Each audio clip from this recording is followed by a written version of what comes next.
How to create और make और right ए CV. CV कौन बनाएगा? क्या सीवी आपका फोटोशॉप वाला बनाएगा? क्या सीवी आपका कोई फ्रेंड्स बनाएगा? क्या सीवी आपकी फैंसी बनाएगी? मैं हूं doctor Mohammad Sarfaraz, certified CV professional. आज की वीडियो बहुत इंपॉर्टेंट है। आज की वीडियो में हम आपको कंप्लीट सीवी लिखना सिखा देंगे। आज की वीडियो को देखने के बाद आप इस काबिल हो जाएंगे कि एक इंप्रेसिव, इनक्रेडिबल, एक रिमार्केबल, एक इम्पैक्टफुल और एक आई कैची सीवी बनाते कैसे हैं। आज की वीडियो को देखने के बाद आज आप हर किस्म की जो टेम्पलेट्स आपको अवेलेबल हैं, जो आपके पास मिस इंफॉर्मेशन, आप उनको स्किप कर देंगे अपने माइंड से, और ये आज की वीडियो आपको आपका सीवी डिजाइन करने में आपको 100% सपोर्ट करेगी। तो ये सीवी के हैं टोटल 14 की एलिमेंट्स। अभी 14 की एलिमेंट्स क्या क्या हैं? जब आप अपना सीवी लिखना शुरू करते हैं तो उसके राइट और उसका जो टॉप है पेज का, वहां पर आपने 3 किस्म की इंफॉर्मेशन दी। वो 3 किस्म की इंफॉर्मेशन अभी मैं आपसे ये शेयर कर रहा हूँ। इसमें 3 इंफॉर्मेशन हमारे पास क्या आ रही है? उसमें आपका लेफ्ट साइड पे नेम है, सेंटर में आपका पर्सनल प्रोफाइल है और राइट साइड पे आपकी पिक्चर है। अब लेफ्ट से मेरा नाम है डॉक्टर मोहम्मद सरफराज। मैंने लेफ्ट साइड के ऊपर क्या लिखा हुआ है? डॉक्टर मोहम्मद सरफराज। सेंटर में मैंने लिखा हुआ है अपना ईमेल आईडी, अपना कॉन्टैक्ट नंबर, मेरा टेम्पररी रेजिडेंस क्या है, मेरी परमानेंट रेजिडेंस क्या है, और मेरा लिंक्डइन का आईडी और मेरा फेसबुक का मेरा जो कॉन्टैक्ट डिटेल वो मैंने शेयर की हुई है, और राइट साइड पे मेरी पिक्चर है। अब ये 3 चीजें यहाँ पर आपने इस तरीके से डिजाइन करनी है। लेकिन जो सेंटर में इंफॉर्मेशन है, पर्सनल इंफॉर्मेशन, उसमें आपने अपने सोशल मीडिया की इंफॉर्मेशन शेयर करनी है, क्योंकि आज के दौर में जितनी भी कंपनीज हैं वो आपके सोशल मीडिया पेजेस को लाजमी सर्व करती हैं, उनको लाजमी वैल्यूएट करती हैं, एग्जामिन करती हैं कि इस जेंटलमैन की जो सोशल मीडिया लाइफ कैसी है, ये किस किस्म की चीजों को लाइक करता है, किस किस्म की चीजों को डिसलाइक करता है। तो अगर आप सोशल मीडिया आईटी सेवी हैं, सोशल मीडिया को बहुत फ्रीक्वेंट यूज करते हैं, तो आपने थोड़ा सा केयरफुल हो जाना है। कहीं ऐसा ना हो कि आप इस किस्म की ऐसी चीजों को लाइक करें या ऐसी चीजों को डिसलाइक करें जो कि आपके कैरियर में, जो आपकी इनिशियल शॉर्टलिस्टिंग में आपको आपके चांसेस कम कर दे। अच्छा, आप उसके राइट साइड पे पिक्चर आती है। अब पिक्चर के ऊपर बहुत से स्टूडेंट्स पूछते हैं क्या सर, क्या पिक्चर लगानी चाहिए या नहीं लगानी चाहिए? अब पिक्चर देखने के बाद क्या होता है? पिक्चर देखने के मैं अगर आपको बताता जाऊं, मैं डॉक्टर मोहम्मद सरफराज हूं, मैं ये हूं, मैं वो हूं, लेकिन जब मेरे सामने पिक्चर आती है तो आपके माइंड में मेरे बारे में कंप्लीट पिक्चर डेवलप हो जाती है। मेरा माइंड, मेरी पर्सनैलिटी, मेरी शख्सियत, मेरा मिजाज के बारे में आपके माइंड में एक पूरी पिक्चर आ जाती है। इन द सेम पर्सपेक्टिव, जब आपकी पिक्चर आपके सीवी के राइट साइड पे लगी हुई होगी तो उसमें क्या होगा? उसमें एचआर डिपार्टमेंट या हेड हंटर या रिक्रूटर क्या होगा, उसके माइंड में कंप्लीट इंप्रेशन आपके बारे में डेवलप होगा। और अभी ह्यूमन साइकोलॉजी इस लेवल पे पहुंच चुकी हुई है कि वो किसी भी इंसान की पिक्चर देखने के बाद उसके बारे में कंप्लीट एनालाइज कर सकती है।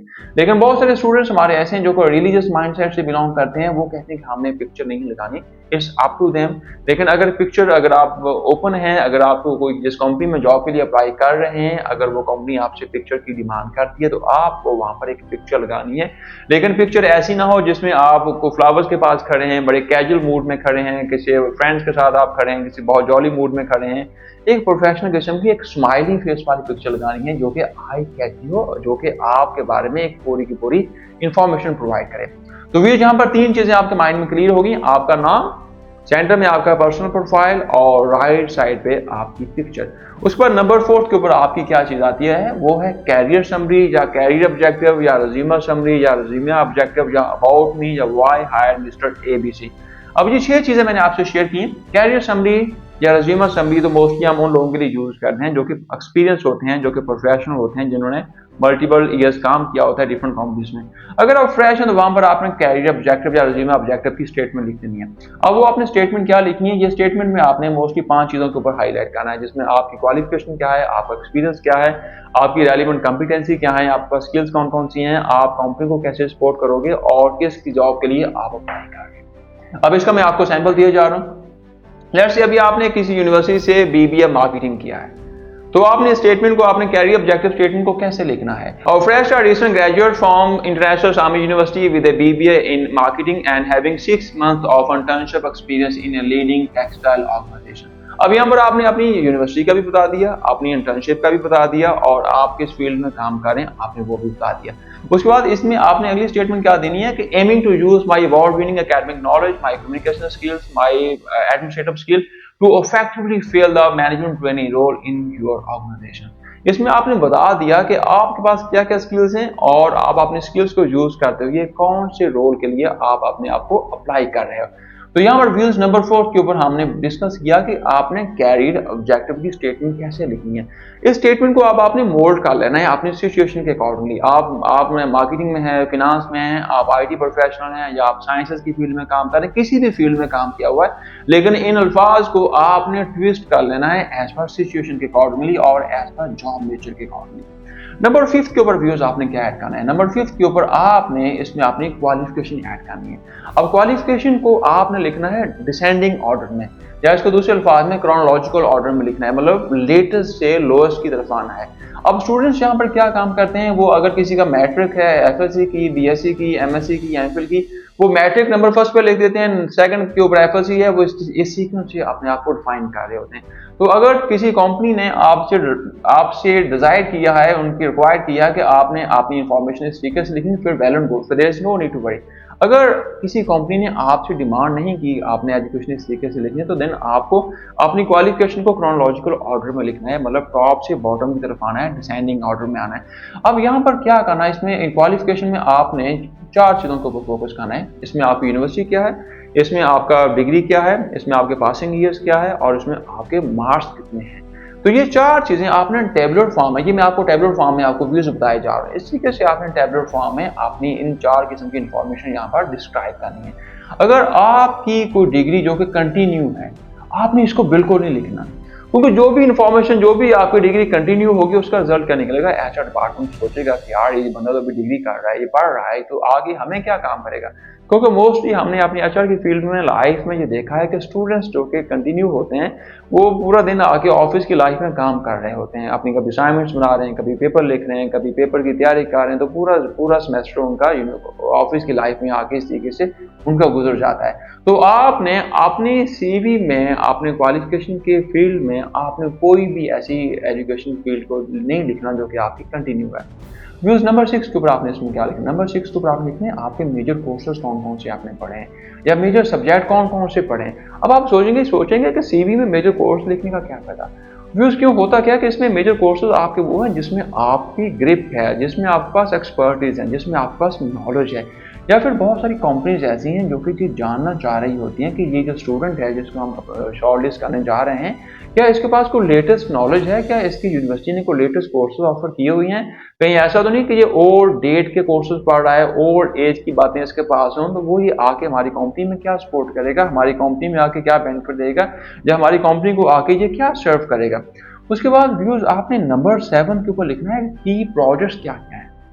अब ये प्रोजेक्ट्स आपके सामने आ रहे हैं, इस तरीके से आपने अपने प्रोजेक्ट्स को डिफाइन करना है। अब प्रोजेक्ट्स क्या है कि यूनिवर्सिटी में जो भी स्टूडेंट्स पढ़ते हैं उनको वहां पर असाइनमेंट्स मिलती हैं। अगर आपकी 4 साल की डिग्री है, तो उसमें 4 साल में आपके 8 सेमेस्टर होते हैं। 8 सेमेस्टर में आपको मल्टीपल किस्म की असाइनमेंट्स मिलती हैं, आपको डिफरेंट किस्म के प्रोजेक्ट्स मिलते हैं। तो आपने अपने 4 साल की लाइफ में जितने भी व्यू असाइनमेंट्स किए, जितने भी आपने प्रोजेक्ट्स किए हैं जो कि इम्पैक्टफुल हैं, जो कि जिनका इम्पैक्ट आएगा आपके सीवी को शॉर्टलिस्ट करने में और रिक्रूटर के माइंड में एक इंप्रेशन पैदा करने में, तो आपने उनको डिस्क्राइब करना है। अब आपने डिस्क्राइब कैसे करना है, ये मैं आपके सामने के सैंपल दिए जा रहा हूँ। आप इस सैंपल को अंडरस्टैंड करने के बाद आपने इस तरीके से डिस्क्राइब करना है।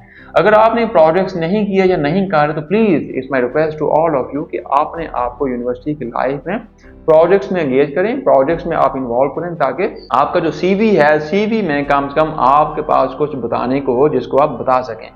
उसके बाद अगली चीज व्यूअर्स हमारे पास क्या आती है, उसमें 8वें नंबर के ऊपर आपके पास आता है एक्सपीरियंस। अब आप फ्रेशर हैं, आप सोचेंगे एक्सपीरियंस क्या है मेरे पास, तो एक्सपीरियंस में 2 किस्म के आपने एक्सपीरियंस मेंशन करने हैं। उसमें एक तो एक्सपीरियंस आपका हो जाएगा आपकी इंटर्नशिप, कि अगर आपने कहीं पर इंटर्नशिप की हुई है तो उसको आपने लिखना कैसे है। व्यूअर्स आपने इस तरीके से लिखना है, इसमें आपकी कंपनी का नेम आए, आपने कब की है, कितना अर्सा की है, और लिखने के बाद थोड़ा सा फिर आपने उस कंपनी के बारे में इंफॉर्मेशन लिखनी है। अगर आपने पेप्सिको में की है, यूनिलीवर में की है, इंटरलूब में की है, या किसी और मल्टीनेशनल कंपनी में की है, तो वहां पर 2-3 लाइनों में आप उस कंपनी के बारे में इंफॉर्मेशन दे दें, ताकि रिक्रूटर के माइंड में एक इंप्रेशन आए कि इस बंदे ने जिस कंपनी में इंटर्नशिप की है वो कंपनी है क्या, उसका फोकस क्या है, उसकी प्रोडक्ट क्या है और उसका स्कोप क्या है। तो इसके लिखने के बाद फिर आपने अपनी जो इंटर्नशिप की एक्टिविटीज थी, जो कि आपने टास्क परफॉर्म किया, या फिर जो आपको टेम्परेरी एक रोल मिला था, आपने उसको 4 to 5 डिफरेंट किस्म के बुलेट्स की फॉर्म में वहां पर डिस्क्राइब करना है। ये मैं आपको सैंपल दिए जा रहा हूँ, इस तरीके से आपने वहां पर डिस्क्राइब करना है। ये तो है व्यूज आपकी इंटर्नशिप। अगर आपने 4 साल की डिग्री में 4 इंटर्नशिप्स की हैं तो आपने इस तरीके से स्टेप बाय स्टेप पहली इंटर्नशिप, फिर दूसरी, फिर तीसरी, फिर चौथी इंटर्नशिप आपने उसको डिस्क्राइब किया जाना है। और उसके बाद एक्सपीरियंस में जो एक और चीज़ आपके पास आएगी वो आपका वॉलंटियर एक्सपीरियंस भी आता है। Most of the time students अपने आप को अपने समर वेकेशन में एंगेज करने के लिए डिफरेंट कंपनीज में, डिफरेंट एनजीओ के साथ, डिफरेंट जो सोशल आपकी एक्टिविटीज़ होती हैं उसमें एंगेज करते हैं। तो आपने आपका जो वॉलंटियर एक्सपीरियंस है आपको आपने वहाँ पर डिस्क्राइब करना है, उसको मेंशन करना है। अगली चीज़ आपके पास क्या है? अगली चीज़ है आपके पास एक्सपोजर। अब एक्सपोजर से क्या मुराद है कि यूनिवर्सिटी की लाइफ में आपका एक्सपोजर क्या है? एक्सपोजर से मुराद क्या है कि आपने किसी इंडस्ट्री को विजिट किया हुआ है, किसी इंटरनेशनल ऑर्गेनाइजेशन को विजिट किया है, किसी लोकल ऑर्गेनाइजेशन को विजिट किया हुआ है, कि आपका एक्सपोजर क्या है? आपके माइंड में कौन सी नई चीज़ें हैं, आपने क्या क्या चीज़ें एक्सप्लोर की हुई हैं। तो अगर आप साइंसेज के स्टूडेंट्स हैं तो इसमें एक्सपोजर के पर्सपेक्टिव में आपको ये आ सकता है कि आपने डिफरेंट यूनिवर्सिटीज़ को विजिट किया हुआ है, वहाँ की उनकी साइंस जो उनकी साइंटिफिक लेबॉर्ट्रीज हैं उसको आपने विजिट किया हुआ है। अगर आप मैनेजमेंट साइंसेज के हैं तो आपने डिफरेंट कंपनीज में जो प्रोडक्ट्स बन रही हैं, मार्केटिंग के पर्सपेक्टिव में, फिनांस, एचआर, आईटी के पर्सपेक्टिव में आपने जितनी भी कंपनीज को विजिट किया हुआ है, ये मैं आपके सामने बताया जा रहा हूँ। इस तरीके से आपने एक्सपोजर की हेडिंग के नीचे जो आपने जिन कंपनीज को आपने विजिट किया हुआ है व्यूज, आपने उन कंपनीज के वहां पर नेम मेंशन कर देने हैं, लेकिन आपने वही नाम मेंशन करने जिनको आपने विजिट किया हुआ है। अगर आप यहाँ पर कोई चीट करेंगे, कोई मिसलीड इन्फॉर्मेशन लिखेंगे तो रिक्रूटर आपसे उस कंपनी के बारे में क्वेश्चन पूछ सकता है। तो उस कंपनी को आपने विजिट नहीं किया होगा तो अल्टीमेटली रिक्रूटर के माइंड में, एचआर डिपार्टमेंट के माइंड में आपके बारे में एक नेगेटिव इंप्रेशन बिल्ड होना शुरू हो जाएगा। अगली चीज जो आपने मेंशन करनी है वो है आपकी ट्रेनिंग्स हैं, या फिर आपके सेमिनार्स हैं, या फिर आपकी वर्कशॉप्स हैं, या फिर आपने कोई कॉन्फ्रेंस अटेंड की हुई है, या फिर आपने कोई एग्जीबिशन में पार्टिसिपेट किया हुआ है, या फिर आपने किसी एक्सपो में विजिट किया हुआ है। तो एक ट्रेनिंग की हेडिंग बना लेनी है आपने, और ट्रेनिंग की हेडिंग के नीचे आपने इस तरीके से अपनी जो आपकी ट्रेनिंग है उसका नेम, आगे वो हुई कब थी और कहाँ हुई थी और कितने डेज की थी, आपने इस तरीके से सीक्वेंस की फॉर्म में व्यूज अपनी सारी ट्रेनिंग, आपकी वर्कशॉप, अपनी कॉन्फ्रेंसेज, आपकी जो आपने जो एक्सपोज में पार्टिसिपेट किया हो वो आपने इसमें इस तरीके से लिखते जाना है। अगली जो हेडिंग होगी आपकी वो है सर्टिफिकेशन की। अब 4 साल की यूनिवर्सिटी की लाइफ में कम से कम व्यूज आपको 5-6 किस्म की सर्टिफिकेशन करनी चाहिए। अगर आप मार्केटिंग में हैं, या साइंसेज की फील्ड में हैं, या केमिस्ट्री की फील्ड में, या किसी भी फील्ड में हैं, तो आपको अपनी 4 साल की लाइफ में एट लीस्ट 4, 5, 6, 7 किस्म की सर्टिफिकेशन, आईटी के रिलेटेड, अपनी फील्ड के रिलेटेड, अपनी जनरल मैनेजमेंट के रिलेटेड आपके पास सर्टिफिकेशन का गोल्डन टाइम है, गोल्डन अपॉर्चुनिटी है। क्योंकि जब आप सर्टिफिकेशन करेंगे ना तो आपका सीवी क्या हो जाएगा? इम्पैक्टफुल हो जाएगा, आई कैची हो जाएगा, अट्रैक्टिव हो जाएगा, इम्पैक्टफुल हो जाएगा, इनक्रेडिबल हो जाएगा। तो आपने सर्टिफिकेशन को वहाँ पर डिस्क्राइब करना है कि सर्टिफिकेशन का नाम क्या है। ये मैं आपके सामने शेयर किया जा रहा हूँ कि सर्टिफिकेशन का नाम क्या है, उसका सर्टिफिकेशन के जब भी आप सर्टिफिकेशन कंप्लीट करेंगे वहाँ से उसका एक आपको सर्टिफिकेशन आईडी मिलेगा। सर्टिफिकेशन आईडी क्या है और उसकी एक्सपायरी डेट क्या है। तो ये इन्फॉर्मेशन आप गूगल से सर्टिफिकेशन कर लें, लिंक्डइन से सर्टिफिकेशन कर लें, यूडेमी से कर लें, लॉट ऑफ प्लेटफॉर्म इस टाइम दुनिया में हैं जिनसे आप सर्टिफिकेशन फ्री ऑफ कॉस्ट भी कर सकते हैं और आप उनको पैसे दे के भी कर सकते हैं। अगली चीज़ व्यू जो आपने अपने सीवी में, मैं इस सर्टिफिकेशन के बाद क्या लिखनी है, आपकी अचीवमेंट्स क्या है, आपकी की अचीवमेंट यूनिवर्सिटी की लाइफ में आपके पास कोई ऐसी अचीवमेंट जिसमें आप, जैसे आपकी एक्स्ट्रा करिकुलर एक्टिविटीज़ हो सकती हैं, या फिर आप यूनिवर्सिटी में आपने डिफरेंट किस्म की इवेंट्स ऑर्गेनाइज किए हुए हैं, कोई आप सीयरशिप आपने की हुई है, कोई मैनेजरियल रोल किए हुए हैं, तो आपकी जो भी अचीवमेंट्स हैं आपने वहाँ पर डिस्क्राइब कर दी हैं, लेकिन बुलेट्स की फॉर्म में वहाँ पर डिस्क्राइब कर देनी है। ये मैं आपके सामने शेयर किया जा रहा हूँ। अगली चीज़ जो होगी वो क्या होगी, वो आपके अवार्ड्स क्या क्या हैं। आपने यूनिवर्सिटी की लाइफ में क्या आपको कोई अवार्ड्स मिला हुआ है, या बहुत सारे ऐसे स्टूडेंट्स होते हैं जो कि टॉपर होते हैं यूनिवर्सिटी के, उनका CGPA 4/4 होता है, उनको प्राइम मिनिस्टर स्कीम से कोई लैपटॉप मिलता है, कोई स्कॉलरशिप मिलते हैं, कोई इंटरनेशनल डोनर्स की तरफ से कोई स्कॉलरशिप मिलते हैं। तो आपके जो अवार्ड्स हैं आपने वहाँ पर वो डिस्क्राइब कर देना है। उसके बाद अगली चीज़ व्यूज़ क्या आपकी आएगी, अगली चीज़ आपकी हॉबीज़ आ जाएंगे। अब हॉबीज देखने को तो बहुत सिंपल लफ्ज है। बहुत सारे स्टूडेंट्स कहते हैं हॉबीज में जनरल हॉबीज लिख देते हैं कि मैं क्रिकेट खेल रहा हूँ, मुझे गार्डनिंग का शौक है, मुझे ये है, मुझे वो। लेकिन आपने हॉबीज में वही काम लिखने हैं जिनको आप करते हो, जो कि आपके मशगले हैं, जो कि आप फ्री टाइम में जिनको स्पेंड करते हो। क्योंकि इंटरव्यू जो होता है वो आपकी हॉबी से लाजमी क्वेश्चन पूछता है। अगर आप कहते हैं बुक रीडिंग का मैं शौक है, मुझे इंटरनेशनल एक्सपोजर का शौक है, या मुझे ट्रैवलिंग का शौक है, या मुझे टीचिंग का शौक, व्हाट सॉर्ट ऑफ थिंग, जो भी आपकी हॉबीज़ है, तो वहाँ पर आपने हॉबीज़ के पोर्शन में जाके आपने वो हॉबीज़ देखने हैं जो कि आपके रियल टाइम होते हैं। लास्ट पे चीज़ क्या आएगी? लास्ट पे चीज़ आपकी आ जाएगी आपके रेफरेंसेस। अब रेफरेंसेस का क्या कोई इम्पैक्ट होता है? यस, रेफरेंसेस का बहुत सीवियर इम्पैक्ट होता है, बहुत डीप इम्पैक्ट होता है। तो आपने रेफरेंसेस में आपने वो 2 से 3 प्रोफेशनल जो आपके फ्रेंड्स हैं, जहाँ पर आपने इंटर्नशिप की हुई है, या किसी कोई आदमी कॉर्पोरेट सेक्टर में आपको कुछ जानता है, तो आपने उसका नेम, उसका सेल नंबर, उसका ईमेल आईडी, उसका डेजिग्नेशन आपने इस तरीके से वहाँ पर डिस्क्राइब कर देना है।